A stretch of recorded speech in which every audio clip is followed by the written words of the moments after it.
여보세요? 여보세요? 네, 안녕하세요. 반갑습니다. 예, 반갑습니다. 네, 시청자님 오늘 어떤 부동산 이야기 나눠볼까요? 네. 제가 지금 제기동 한신 네, 거주 중인데요. 네, 예, 여기가 청량리에서 좀 가깝고요. 네,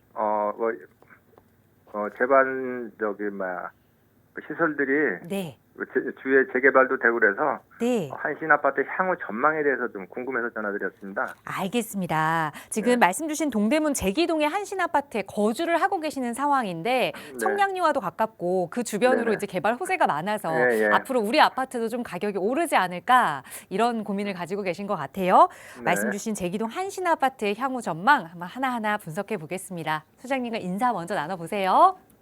안녕하세요. 네, 안녕하세요. 김정 선생님. 수고 많으십니다. 반갑습니다. 네. 한신 아파트는 가지고 계신 지 오래되셨어요? 예, 한 7, 8년 됐습니다. 7, 8년이요? 네. 7, 8년이면 상당히 매수 시기는 좋았었네요. 네네. 그때부터 오르기 시작했으니까요, 서울이. 네. 우리 지금 거주하고 계시는 거예요? 네. 그렇습니까? 그러면 우리 한신 아파트에서 거주하시면서 좋은 점이 어떤 게 있으셨어요?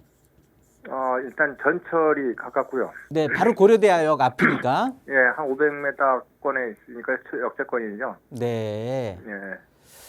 음, 그리고 주위에 개발 호재가 좀 많다는 게 좀 장점이고요. 네.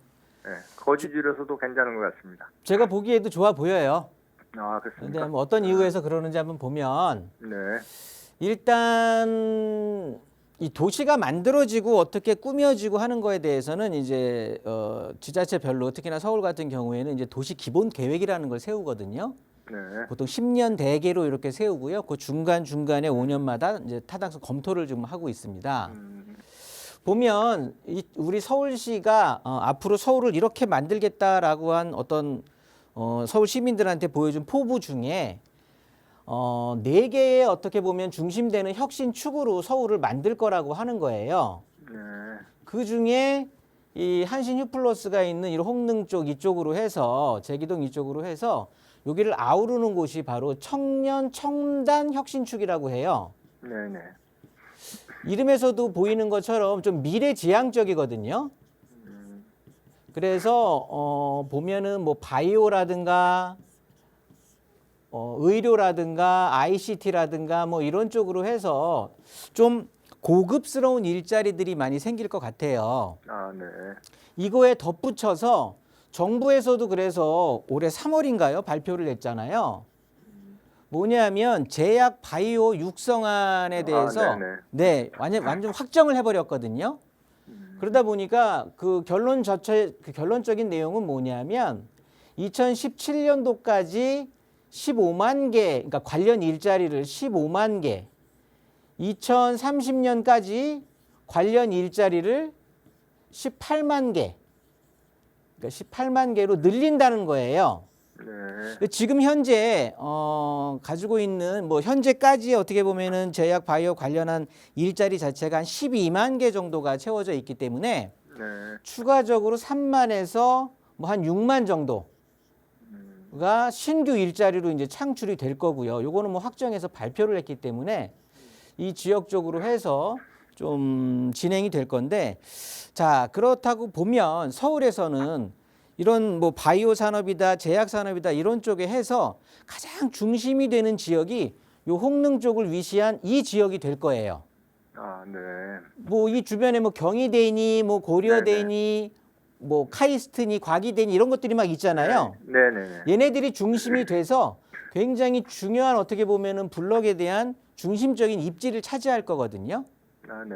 그러면서 우리 시청자님이 좀 좋아하는 지하철역이 가깝다고 해서 뭐 말씀을 하셨는데 요 고려대역도 동북선이 또 개통을 하잖아요. 네네. 현재 6호선하고 동북선이 또 추가로 되고 거기에 예정은 돼 있지만 강북 횡단선이 또 예정이 돼 있잖아요. 홍릉 쪽으로 해서. 네네네. 네, 그렇다 보니까 6호선 뭐 그렇게 각광받는 호선은 아니었는데 뭐 어찌 됐든 이제는 광화문 쪽이라든가 이런 쪽에 접근하기가 상당히 용이하기 때문에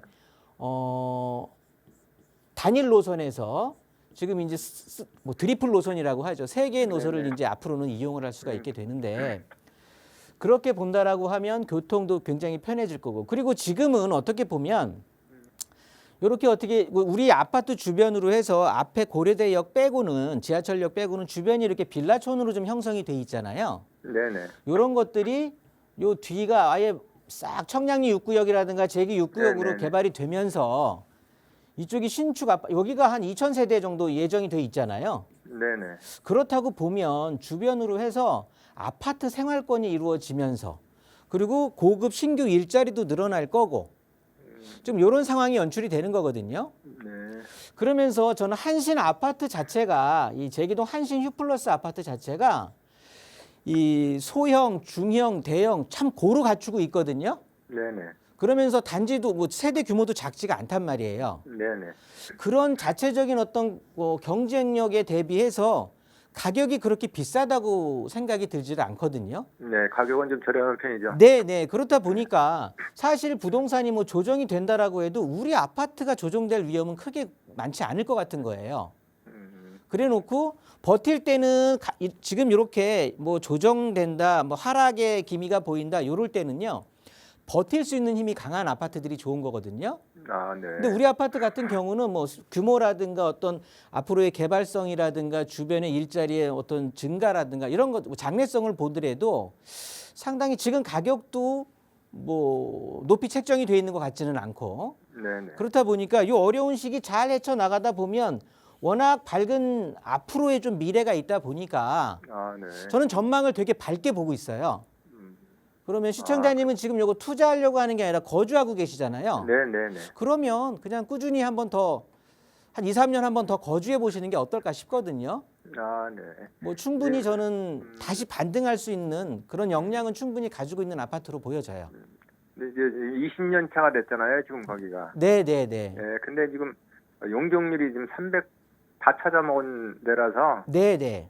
그래서 그게 좀 불리하지 않을까. 그거를 그런 생각을. 벌써부터 당겨서 생각하실 필요는 없을 것 같아요. 아, 네. 앞으로 서울은 있는 것들 다 허물고 새로 지어야 되는 상황인 거예요. 네네. 그러면 몇십 년 전부터 해왔던 이 용적률을 갖고 앞으로에다가도 앞으로 도시 계획하는 데다가 적용한다라는 건 저는 사실 어불성설로 보여지거든요. 뭐 나라에 네. 똑똑한 사람들 많으니까 아마 좀 획기적으로 현실적인 방안으로 다시 한번 용적률을 새로 한번 새로 개비할 것 같아요. 예, 그 주변에 지금 재개발이 좀 많이 이루어지고 있잖아요. 네네. 네, 그런 것들이 그러면 우리 현재 거주하고 있는 한신에도 이렇게 영향이 좀 있나요? 당연히 영향을 줄 수밖에 없겠죠. 아, 여기서의 우리 아파트 자체가 연식은 좀 됐다라고는 하나 네네. 어찌 됐든 지하철역이 있다라는 건 상당히 좀 좋은 일인 거잖아요. 네네. 어차피 우리 아파트 뒤쪽으로 우리가 어찌 됐든 역에서는 초역세권으로다가 예, 가장 선방에 나와 있기 때문에 어쨌든 신축 아파트들이 가격이 오른다라고 하면 키 맞추기 역할로서도 우리 아파트가 훨씬 더 오를 수가 있는 상황인 거예요. 아, 그러니까 기분 좋게 한번 보유하시면서 대응하시기 바라겠습니다. 네네, 알겠습니다. 네. 네, 고맙습니다. 수고하십시오.